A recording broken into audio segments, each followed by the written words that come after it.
ಪಿಂಚಣಿದಾರರು ಒಗ್ಗಟ್ಟಾಗಿದ್ದರೆ ಸಮಸ್ಯೆಗಳನ್ನು ಆರ್ಥಿಕವಾಗಿ ಸದೃಢಗೊಂಡು ಎದುರಿಸಬಹುದಾಗಿದೆ ಎಂದು ಕರ್ನಾಟಕ ವಿದ್ಯುತ್ ಮಂಡಳದ ಪಿಂಚಣಿದಾರರ ಸಂಘದ ರಾಜ್ಯಾಧ್ಯಕ್ಷ ಬಿಪಿ ಕುಮಾರಸ್ವಾಮಿಯವರು ಹೇಳಿದರು.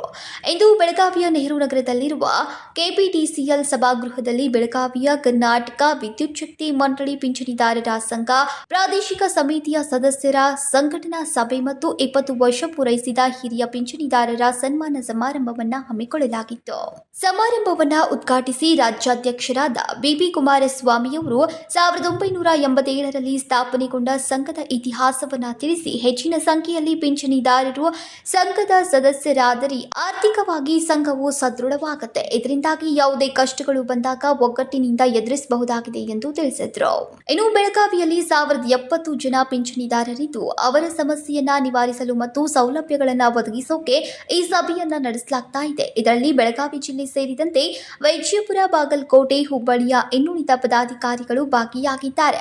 ಪಿಂಚಣಿದಾರರಿಗೆ ಆರೋಗ್ಯ ಭತ್ಯೆ, ವೇತನ ಹೆಚ್ಚಳ, ಭವಿಷ್ಯ ನಿಧಿ, ಭದ್ರತಾ ನಿಧಿ ಇನ್ನುಳಿದ ಸಮಸ್ಯೆಗಳನ್ನು ಚರ್ಚಿಸಿ ರಾಜ್ಯ ಸರ್ಕಾರದ ಗಮನಕ್ಕೆ ತರಲಾಗುವುದು ಅಂತ ಕಾರ್ಯದರ್ಶಿ ದಿನಕರ್ ಚಿಲ್ಲಾಳ್ ತಿಳಿಸಿದ್ರು. ಕನ್ಸಂಪ್ಷನ್ ಇಳಿತಾ ಬಂದರೆ ನಮ್ಮ ಸೋರ್ಸ್ ಆಫ್ ಹೈಡ್ರೋ ಅಥವಾ ಬಂದಾಗ ಫಿಕ್ಸೆಡ್ ಚಾರ್ಜಸ್ ಒಂದೇ ಜಾಸ್ತಿ ಮಾಡ್ಕೊಂಡು ಹೋಗೋಕ್ಕಾಗಲ್ಲ. ಯಾಕೆಂದರೆ ಕೋಟ್ಯಾಂತರ ರೂಪಾಯಿನ ಇನ್ವೆಸ್ಟ್ಮೆಂಟ್ ಮಾಡಿದ್ದೀವಿ ಇನ್ಫ್ರಾಸ್ಟ್ರಕ್ಚರ್ ಮೇಲೆ, ಅದ್ರ ಮೇಲೆ ಹಾಕೊಂಡು ಹೋಗಬೇಕಾಗತ್ತೆ. ಅದೇ ಒಂದು ಸೂಚನೆ ಅಂತ ನಾವಾದರೂ ಅಂದ್ಕೊಂಡಿದ್ದೀವಿ. ಈಗೆಲ್ಲ ಫಿಕ್ಸೆಡ್ ಚಾರ್ಜಸ್ ಜಾಸ್ತಿ ಮಾಡಿ ಅದು 25 ರೂಪಾಯಿ ಮಾಡಿ, ಈಗ ನನಗೆ ವೈಯಕ್ತಿಕವಾಗಿ 150 ರೂಪಾಯಿ ಜಾಸ್ತಿ ಬರುತ್ತೆ. ನಾವು ಒಂದು 10 ಪೈಸೆ ಕಮ್ಮಿ ಮಾಡಿದಾರಲ್ಲ, 90ರಿಂದ 580 ಅಲ್ಲೊಂದು 25 ರೂಪಾಯಿ ಉಳಿಯುತ್ತೆ. ಸೊ ಇದು ನಮ್ಮ ಒಂದು ಸ್ಥಿತಿ. ಮತ್ತು ಇನ್ನು ಅಸೋಸಿಯೇಷನ್ ವಿಷಯಕ್ಕೆ ಬರೋದಾದರೆ ಈ ಸಂಘನ 1987ರಲ್ಲಿ ಅಂದರೆ ಪೆನ್ಷನ್ ಅಂತ ಎಸ್ಟಾಬ್ಲಿಷ್ಮೆಂಟ್ ಯಾವಾಗ ಬಂತೋ 1986ರಲ್ಲಿ, ಹಾಗೆಲ್ಲ ನೀವೆಲ್ಲ ಸುಮಾರು ಕೇಳಿರ್ಬೋದು, ನಾವಂತೂ ನೋಡಿದ್ದೀವಿ. RM ಕಲಗಲ್ ಅಂತ ಚೀಫ್ ಜನರಲ್ ಇದ್ದರು, ತುಂಬ ಹಳಬರಿಗೆ ಅವರೆಲ್ಲ ಪರಿಚಯ ಇರುತ್ತೆ. ಅವರ ಅಧ್ಯಕ್ಷತೆಯಲ್ಲಿ ಆಗ ಎಂಪ್ಲಾಯೀಸ್ ಯೂನಿಯನ್ ಇದ್ದಂಥ ನಂದಾರಾಮ್, ಆಮೇಲೆ ಶಂಕರನಾರಾಯಣರಾವ್, AV ರಾಜು ಅವರೆಲ್ಲ ಸೇರಿ ಈ ಸಂಘನ 87ರಲ್ಲಿ ಪ್ರಾರಂಭ ಮಾಡ್ತಾರೆ.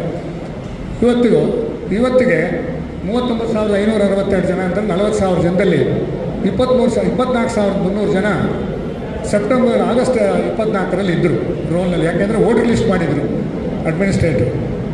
ಈಗ ನಾವು ಬಂದ ಮೇಲೆ ಒಂದು 26,000 ತನಕ ಮುಟ್ಟಿದ್ದೀವಿ. 40,000 ಜನರು ಮೆಂಬರ್ ಆದರೆ ಈ ಸಂಘ ಆರ್ಥಿಕವಾಗಿ ಸದೃಢವಾಗುತ್ತೆ. ಏನಾದರೂ ಕಷ್ಟ ಬಂದಾಗ ನಾವು ಒಗ್ಗಟ್ಟಾಗಿ ನಿಂತ್ಕೊಳ್ಳೋದಕ್ಕೆ ಅನುಕೂಲ ಆಗುತ್ತೆ. ಯಾವುದೇ ಸಂಸ್ಥೆಯಲ್ಲಿ ಆರ್ಥಿಕವಾಗಿ. ಇನ್ನು ಈ ಸಂದರ್ಭದಲ್ಲಿ ಅನೇಕರು ಉಪಸ್ಥಿತರಿದ್ದರು. ಸಂಕಲ್ಪ ಶಿಂದೆ, KMM ಕನ್ನಡ ನ್ಯೂಸ್, ಬೆಳಗಾವಿ.